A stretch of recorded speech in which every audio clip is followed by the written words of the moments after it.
I absolutely love a good puff sleeve. They've been seen all over the red carpets and runway this year. So don't shy away from the trend. Embrace it with your DIY puff sleeves and all. It's easy. So today we're gonna add puff sleeves to an old t-shirt. Let's get started. You'll need a t-shirt, coordinating fabric, your Brother PS500 sewing machine, scissors, and straight pins. First, to make the puff sleeve pattern, take a basic short sleeve pattern, draw 4 lines from the top of the pattern equal distance apart to create quarters. Cut those lines almost to the edge.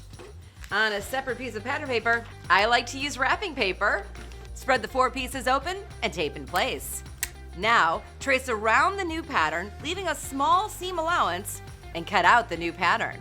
Opening the top of your original pattern will create volume to make the puff.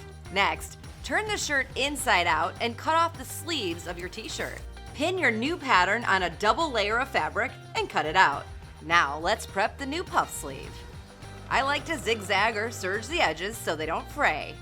Sew a base stitch or use a loose stitch setting on your sewing machine around the top curve of your sleeve. There's no need to backstitch because you want the thread loose to pull and cinch for the gather. From your stitch, pull 1 loose thread to create a gather at the top of the sleeve.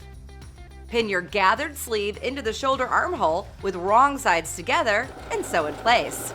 You'll do the same for the other sleeve. Turn the sleeves right side out. And there you have it, a refashioned t-shirt with new puffy sleeves.